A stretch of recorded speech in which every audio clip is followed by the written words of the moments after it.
Seigneur veut que vous ne perdiez pas. Lakini kitu kimoja ambacho Bwana hataki mpoteze. C'est la foi en Jésus-Christ de Nazareth. Ni imani kwa Yesu Kristo wa Nazareti. Pour aller au ciel éternellement avec lui. Ili mtu aweze kwenda mbinguni milele pamoja naye. Passer à l'éternité là.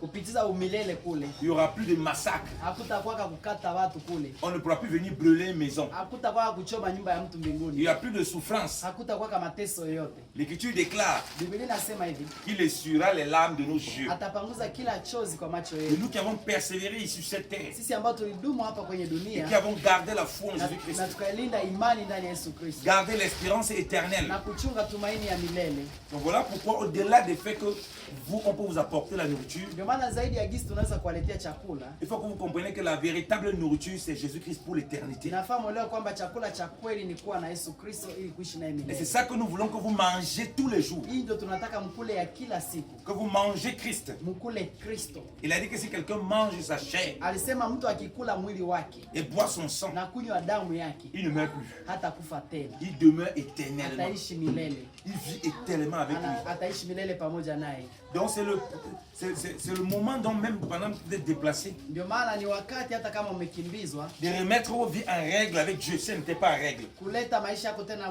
pamoja sawa sawa na Mungu kama haikuwa De vile. vivre dans la crainte de Dieu. Na kuishi katika uoga wa Mungu wapendwa. Parce que vous avez vous-même vu que la vie de l'homme ne dépend de rien. Mnaona ya kwamba maisha ya mwanadamu haiko ndani ya mambo aliyonayo. Tout ce que vous avez programmé, tout a été chamboulé. Yote ambao lipanga ikashambuliwa.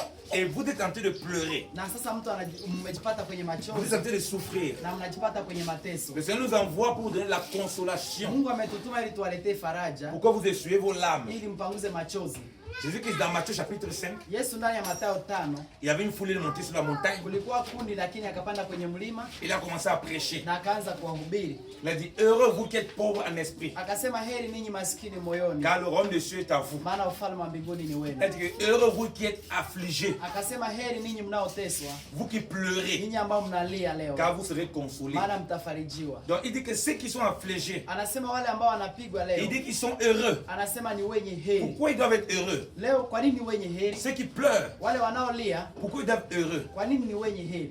Ils doivent être heureux parce qu'ils ont cru en Jésus-Christ. Wanafaa kuwa heri kwa sababu wanaamini Yesu Et Kristo, qui un jour, na kwamba kuna siku moja il viendra les prendre. atakuja kuwachukua Il sera avec lui éternellement. na atakuwa pamoja nao milele. Voilà pourquoi ils sont heureux. Ndio maana wako na heri. C'est qu'au-delà des pleurs, des souffrances qu'ils vivent, Zaidi ya mateso na mateso wanayopitia, ils savent que le Seigneur va les apporter la consolation. wanatumaini kwamba Mungu atawapatia faraja, Tant dans ce siècle présent hata katika siku za leo que pour l'éternité. ama siku za milele. Voilà pourquoi j'ai dit que le fait de vous déplacer, Ndio maana nasema hata kama c'est umekimbizwa, une occasion que vous mettez vos vies en règle devant Dieu. ni muda unaofaa kuweza kuweka njia yako Vous sawa pouvez sawa avoir mbele ya dans le Mungu. péché, dans la cupidité, dans le vol, dans toutes sortes de choses. Kama unaweza tena kuishi ndani ya dhambi na tamaa na washerati Vous pengine, vous rendez compte que la vie de l'homme, ça ne tient à rien. utaona kwamba maisha ya mwanadamu haina faida. Donc même si vous pleurez, Hata leo ukilia, pourquoi vous soyez heureux comme Jésus-Christ a dit dans Matthieu chapitre 5 verset 4, ili upate kuwa na heri, jinsi Yesu alisema ndani ya Mathayo il faut que 6:4. vous ayez votre confiance en Jésus-Christ. Anasema inafaa kuwa na tumaini na kuwa na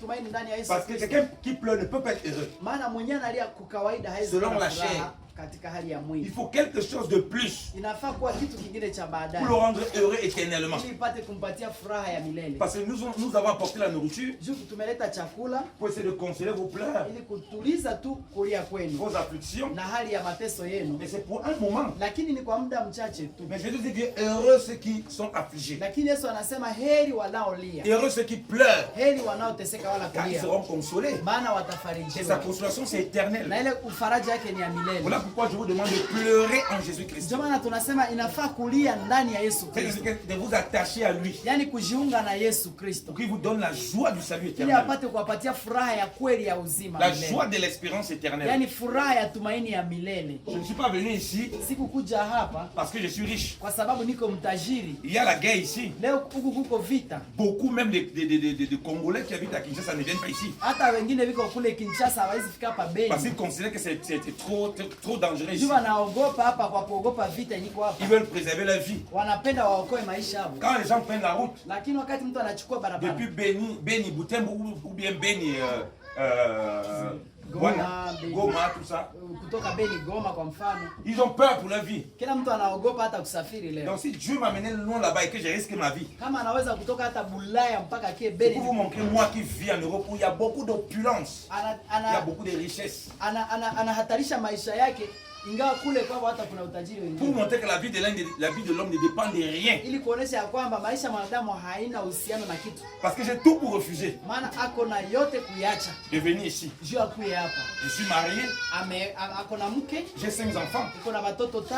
Je peux me dire mais si je mets maintenant qui s'occupe des enfants. Iko na haki ya kusema sasa nikikufa leo nacho atashughulikia watoto. On peut me tuer même ici là. Si wanaweza muua hata hapa. C'est très dangereux ici. Iko hapa kuna hatari. Mais moi je suis consolé. Lakini ako na faraja. Et cette consolation que je viens vous donner. Na hii faraja yenyewe hapo nje anakia wapatia. Malgré mes pleurs en vous voyant souffrir. Hata machozi ambayo anaona mkilia. Je suis heureux. Ana furaha. Parce que c'est que je suis en Christ. Kwa sababu anajua ako ndani ya Kristo. J'aimerais que vous ayez cette joie. Na anataka mkwe pia na ile furaha. Pour être dans le Seigneur. Ndani ya Kristo Yesu. Pas un évangile. Na pas un évangile msikue ndani ya injili qui va vous faire croire que vous serez riche. ambaye nao waaminisha kwamba mtakuwa tu watajiri. Il faut que vous soyez riche selon Dieu. Mkue ndio watajiri kulingana na Mungu. Si quelqu'un n'est pas riche selon Dieu, kama mtu haiko mtajiri sawa na Mungu, il peut pas risquer ma vie comme moi j'ai risqué là. haiwezi kuhatarisha maisha gizi amehatarisha maisha Il yake. va venir vous flatter. Atakia wadanganya. Il va venir vous donner des biens. Atawapatia chakula. Il va partir. Na ataenda. Et vous allez l'applaudir. Na mtampigia mikono. Vous allez commencer à l'appeler Mokonzi. Mtaanza muita Mokonzi. Vous allez commencer à l'appeler roi. Mtaanza muita mfalme. Alors qu'il ne fait seulement ça. Pengine kwa sababu alifanya tu ile sa gloire. Ili atukuzwe. C'est pourquoi le Seigneur veut ndio maana Bwana anapenda hivi que vous pleurez en lui. Mulie ndani yake. Elle dit heureux ceux qui pleurent. Anasema heri wanaolia. Ils seront consolés. Maana watafarijiwa. Donc recevez la consolation de Jésus-Christ. Mpate faraja ya Kristo Yesu. Recevez la joie de Jésus-Christ. Mpate furaha ya Yesu Kristo. Regardez comment Dieu parle à l'église pour la consoler. Mwangalie kisi Mungu anasema na kanisa juu ya kuifariji. Oh merci Saint-Esprit. Nashukuru sana. Regardez comment Dieu parle à l'église pour la consoler. Mwangalie kisi Mungu anasema na kanisa ili aifariji. Vous savez que les chrétiens étaient très persécutés. Mnajua Wakristo walikuwa ndani ya majaribu makubwa sana. Très persécutés. Walikuwa majaribu ya ajabu sana. Maintenant les chrétiens même, lakini Wakristo wenyewe leur vie est trop belle. Maisha yao ni mazuri leo. Ils ne vivent plus la persécution. Wengine hawaishi tena mateso leo. Voilà pourquoi la foi n'est plus ferme. Ndio nakuta imani haiko tena na msimamo. Voilà pourquoi les gens vivent dans le désordre. Ndio maana watu wanaishi mkuchanganyikiwa. Les gens disent Dieu est bon, Dieu est bon. Wengine wanasema Mungu ni mwema mwema. Mais ils vivent une vie, ils ne craignent pas Dieu. Lakini maisha yao haiogope Mungu. Ils ne se préoccupent pas de ceux qui souffrent. Hawashughulikia hata wanaoteseka. Combien de personnes qui sont hyper riches dans cette nation? Leo wangapi wetu wako matajiri zaidi kwenye taifa hili? Uniquement dans Beni. Lakini hata zaidi hapa Beni Ils kwanza. sont venus vous visiter. Leo wangapi matajiri mwi Beni washakia Pour wasema. partager leur souffrance avec vous. Juu washiriki mateso Vous pamoja. comprenez que si Dieu amène quelqu'un de loin, mnaelewa ya kwamba Mungu akitosha mtu mbali sana. ça veut dire que c'est très grave. Inamaanisha kwamba kuna hatari sana. Donc il faut comprendre la consolation qui est en Jésus-Christ. Inafaa kuelewa faraja iliyo ndani ya Yesu Kristo. Donc les chrétiens étaient persécutés. Wakristo walikuwa wanapitia shida. Beaucoup brûlaient les maisons comme on a brûlé Wengine vos maisons. walichoma nyumba yao, gisi wamechoma zenu pengine. Beaucoup on les tuait. Wengine waliwaua. Beaucoup on les égorgeait Wengine même. walikuwa na wakata kabisa. Mais ceux qui étaient vivants, Lakini waliobaki hai, mais même ceux qui on égorgeait, na wale ambao ils walichinjwa, n'ont jamais régné Jésus-Christ. hakuna wakati walipomkataza, Ils n'ont wakamkataa jamais Yesu. abandonné le Seigneur. Hawakumkataa siku Parce moja qu'ils Yesu. étaient un Seigneur authentique. Maana walimwonja Bwana wa milele. Ils n'ont jamais abandonné Christ. Hawakumwacha Bwana. Et leur témoignage est arrivé jusqu'à nous. Na ushuhuda wao mpaka imetufikia Donc sisi. voici ce que la Bible dit de la consolation. Hivi ndio Biblia inasema ndani ya hii Je ne faraja. sais pas pourquoi le Seigneur me conduit à vous parler comme ça. Sio kwa sababu tu Mungu ameongoza C'est kusema. parce que vous avez besoin de la parole de Dieu de cette façon-là. Ni kwa sababu unahitaji neno la Mungu kwa hiyo njia. N'écoutez pas les messages qui vont chercher à vous faire plaisir dans la chair. Msifurahie tu message za kukia wafurahisha kimwili. Vous souffrez dans la chair Mnateseka kimwili et kweli, il n'y a que la vie de l'esprit, lakini kuna uzima tu wa roho, la parole de vérité neno la kweli qui peut vous rendre libre ambayo inaweza kuwaleta uhuru et qui peut vous donner la véritable na consolation. inaweza kuwapatia faraja ya kweli Vous et vos enfants ninyi na watoto wenu pour des générations à venir. mpaka kizazi zinakuja.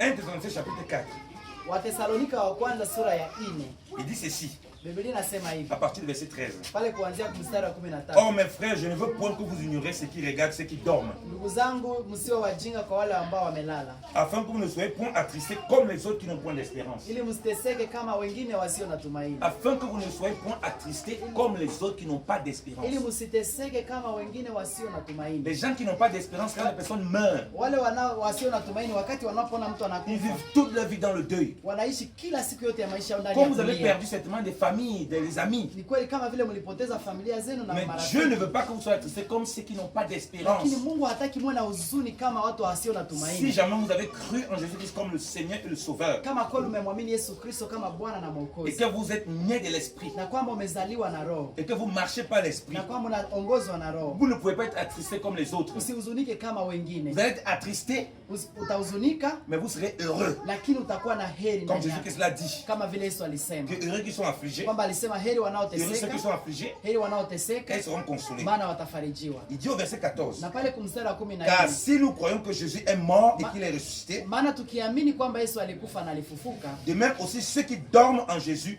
Dieu les ramènera avec lui. hivyo hivyo wale wanaokufa ndani ya Kristo Yesu, Mungu atawafufua pamoja naye. Donc vous voyez, pour ceux qui sont en Christ, Ndio maana mnaona walio ndani ya Kristo, la mort n'est plus un problème. yani kifo kwao haiko tena Chaque shida. lorsqu'ils meurent, Wanajua ils wanapokufa sont dans les mains du Seigneur. watakuwa ndani ya mikono ya Et qu'à Bwana, la résurrection, na kwamba siku ya ils ufufuko seront avec le Seigneur watakuwa pamoja na Bwana éternellement. milele hata Ils milele. n'ont pas de problème par rapport à ça. Hawana shida kulingana na Il y a les hayo. moments difficiles qu'ils traversent. Katika shida wanazozipitia Ils se souviennent au-delà de tous les biens qu'on peut leur donner, wanachunguza zaidi ya hayo wanaowapatia, au-delà de tout l'argent qu'on peut leur donner, wanachunguza zaidi kupita hata pesa wanaweza au-delà pata, de tout l'amour qu'on peut leur donner. wanachunguza zaidi ya mapendo wanaweza Et un wapatia, jour, kwamba siku moja ils vont ressusciter. watafufuliwa, Un jour, siku moja ils seront avec le Seigneur. watakuwa pamoja na Bwana. Et il dit au verset 15, Na pale mstari wa car 15, nous vous disons ceci par la parole du Seigneur, kwa sababu tunawaambia hii kwamba ni neno la Bwana, que nous qui vivons et resterons à la venue du Seigneur, na kwamba sisi ambao tunaishi tutafufuka siku ya Bwana, ne préviendrons point ceux qui dorment. Donc, on ne va pas dévancer ceux qui sont morts. hatutawatangulia waliokufa.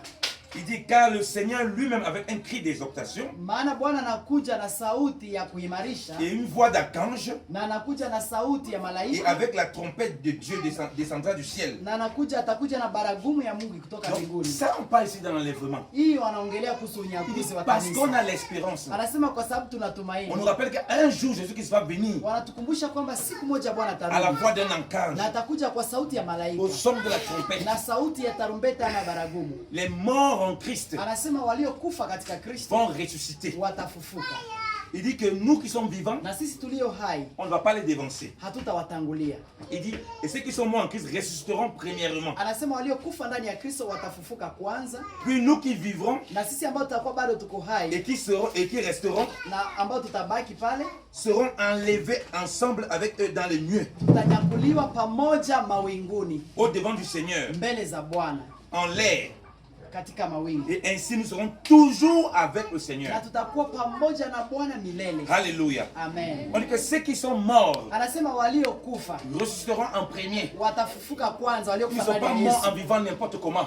Hawakukufa kwa kuishi hivi Ils hivi, sont morts en craignant Dieu, walikufa na wanaogopa Mungu, en mettant leur espérance en Jésus-Christ, na wameweka tumaini lao ndani ya Yesu Kristo, en marchant dans la sanctification, na walikuwa wanatembea ndani ya utakaso, en marchant dans la crainte de na Dieu. wakitembea katika woga wa Mungu. Ce n'est pas parce qu'on est déplacé de guerre, Sio kwa sababu sisi ni wakimbizi on vit le moment difficile, ndio tunaishi mateso, qu'on va vivre dans le péché, ndio tutaanza kuishi dhambi, qu'on va vivre dans la fraude, tutaanza ishi ndani ya wizi, qu'on va vivre dans le mensonge, tutaanza ishi katika qu'on va uongo, vivre dans le vol, tutaanza ishi katika hali ya wizi, sous prétexte qu'on est déplacé, kwa kusema tuko sous wakimbizi, prétexte qu'on souffre. kwa kufikiri kwamba tunateseka. Ceux qui ont l'espérance en Jésus, Wale walio na tumaini ndani ya ils ne Yesu vivent pas comme ça, hawataishi ndani ya mabaya parce qu'ils haya, s'attendent à son avenue. maana wanangoja Bwana Ils wao, s'attendent à sa venue. wanangoja Yesu Donc kurudi, on sera enlevé. maana Biblia inasema Si tutanyakuliwa. on n'est pas encore mort, Kama hatutakuwa on va hatujakufa, rencontrer les autres, tutakutana na wengine on sera avec le Seigneur éternellement. na tutakuwa pamoja na Bwana Au milele. ciel, il va nous amener où il y a les fleuves d'eau vive. Mbinguni atatupeleka kwenye maji iliyo Il va hai, essuyer nos larmes. ataipanguza machozi Il va yetu, nous faire voir l'eau de la vie éternelle. atatuonesha maji ya uzima wa On milele, sera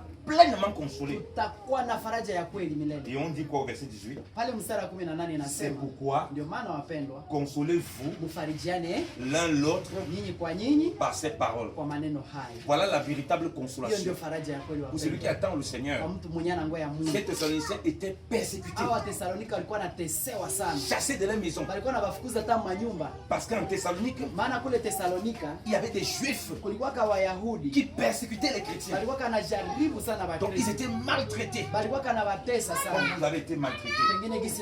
Mais seulement, ils avaient une espérance qui est en Jésus-Christ. Ils n'avaient pas peur de la mort. Ils ne s'inquiétaient rien. Parce que leur espérance était dans le roi des rois. Et c'est là où vous allez voir des puissants miracles. Vous allez voir Dieu ramener des personnes ici de façon incroyable. Pour prendre soin de vous. Non point pour vous attacher à ces choses matérielles, mais pour donner gloire à Dieu. Et votre consolation sera dans le Seigneur. Donc au-delà de tous les biens que nous vous apportons, voici la plus grande consolation. Consolez-vous dans le Seigneur. Craignez le Seigneur. Marchez avec Jésus-Christ de Nazareth. Gardez-le comme le Seigneur et le roi de votre vie. Ne vous compromettez pas. Ne vous prostituez pas pour des biens. Dieu est le Père des orphelins. Il est le Père des opprimés. Il est le Père des affligés. C'est lui qui viendra prendre soin de vous. Il mettra tous les gens autour de vous comme des anges pour prendre soin de vous. Mais vous demeurez dans la crainte de Dieu, dans la véritable foi en Jésus-Christ. Ensemble, on se rencontre dans les cieux. Ça sera terrible.